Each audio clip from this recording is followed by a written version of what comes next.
আসসালামু আলাইকুম দর্শকগণ, দৈনন্দিন রান্নাবান্নায় আবারও সবাইকে স্বাগতম। আশা রাখছি সবাই অনেক অনেক ভালো আছেন, সুস্থ আছেন।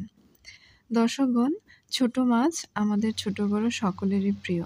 আর তা যদি হয় একদম চাঁদপুরের মেঘনার কাচকি, তাহলে তো কথাই নেই। আজ তৈরি করে দেখাচ্ছি দাদি নানির হাতের একদম অথেন্টিক উপায়ে সেই ১০০ বছরের পুরনো কাচকি মাছ রান্নার একদম অথেন্টিক রেসিপি। তার জন্য এখানে হাফ কেজি কাচকি মাছ আমি বেছে এগুলোর মধ্যে কিছুটা ময়লা থাকে, গুঁড়ো গুঁড়ো ময়লা, একটু সময় নিয়ে বাছতে হয়। এগুলো ১০০% ফ্রেশ না, ২-৪ দিন ফ্রিজ আপ করা ছিল, তাই কিছুটা শেপ চেঞ্জ হয়েছে। এভাবে পানি ছাড়িয়ে একদম ভালোভাবে যাতে পানিটা ছাড়ানো হয়, এই অবস্থায় আমি এখানে ২ মুঠো দেশি পেঁয়াজ কুচি একদম চিকন করে কেটে নিয়েছি।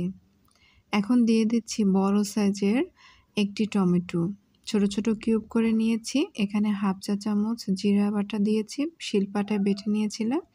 আর হাফ চা চামচ লবণ দিচ্ছি, আর হলুদের গুঁড়ো দিচ্ছি হাফ চা চামচ, মরিচের গুঁড়ো যোগ করছি ১ চা চামচ পরিমাণ। স্বাদ অনুযায়ী কয়েকটি কাঁচামরিচ দিচ্ছি, এতে স্বাদও বাড়বে, আবার সুন্দর একটা ফ্লেভার আসবে। সরিষার তেল একদম ঘানি ভাঙা সরিষার তেল, একদম অথেন্টিক উপায়ে তৈরি করা। এখন দিয়ে দিচ্ছি ২.৫ টেবিল চামচের মতো। তেলটা একটু বাড়িয়ে কমিয়ে নিতে পারবেন। আমি এখানে ২.৫ টেবিল চামচ দিয়েছি, পারফেক্ট মনে হয়েছে আধা কেজির জন্য। এখন সবগুলো উপকরণকে হাত দিয়ে আলতো করে মাখিয়ে নিব।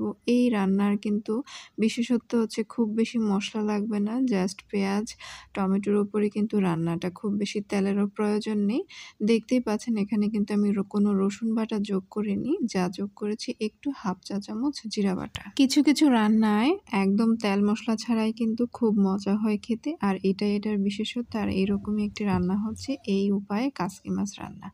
এখন হাতের যে মশলা মাখানোটা ছিল তা আমি ধুয়ে পানি দিয়ে দিচ্ছি। এটা একটা ট্র্যাডিশন আমাদের গ্রামাঞ্চলের। জানি না এতে করে কেন যেন টেস্টে অনেক গুণ বেড়ে আসে। হাত ধোয়া পানি, পাশাপাশি আরও হাফ কাপ পানি এখানে দিয়ে দিচ্ছি। এই হাফ কেজি কাচকি মাছ রান্না করতে আমার এখানে ২০০ থেকে ২৫০ ml এর মতো নর্মাল টেম্পারেচারের পানি লেগেছে। এতটুকুতে কিন্তু হয়ে যাবে, খুব সহজেই কাচকি মাছটা হয়ে যায়।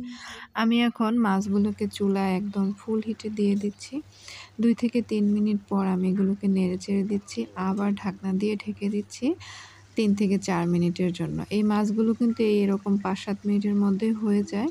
তবে অবশ্যই একটু ঘন ঘন নেড়েচেড়ে দিতে হবে, না হয় কিন্তু তলায় লেগে যাবে। আর পরবর্তীতে যখন ঢাকনা দিয়ে দিচ্ছি আরও ২-৩ মিনিটের জন্য, তখন চুলার হিটটা একটু মিডিয়াম টু মিডিয়াম লো করে দিয়েছি। এভাবে ৭-৮ মিনিটের মধ্যে মোটামুটি রান্নাটা হয়ে গেছে। যখন এরকম মাখা মাখা হয়ে আসবে, টমেটোগুলো মোটামুটি সিদ্ধ হয়ে যাবে, তখন এই মাখা মাখা ঝোলে আমি এখানে পর্যাপ্ত পরিমাণে আমাদের রুচি অনুযায়ী ধনেপাতা দিয়ে দিচ্ছি। এতে করে খুব সুন্দর একটা ফ্লেভার আসবে। এই সময়ে দেশি ধনেপাতাটা বিলাসিতা হয়ে গেল মাঝে মধ্যে এই মাছটা রান্নার জন্য। একদম পারফেক্ট স্বাদ পাওয়ার জন্য কিন্তু এই দেশি ধনেপাতাটাই দিলে ভালো হয়। ধনেপাতাটা দিয়ে জাস্ট একদম দমে রেখে ২০ সেকেন্ডের মতো আমি ঢাকনা দিয়ে ঢেকে রাখছি। এতে করে ধনেপাতাটা সেদ্ধ হয়ে খুব সুন্দর একটা গ্রিনিশ ভাব চলে আসবে। চুলার উপরে খুব বেশিক্ষণ রাখার দরকার নেই। সব ধরনের তরকারি চুলার উপর রাখতে হয় না, কিছু কিছু তরকারি আছে সাথে সাথে নামিয়ে নিতে। আর এটাই হচ্ছে ছোট মাছ রান্নার একটা বিশেষত্ব।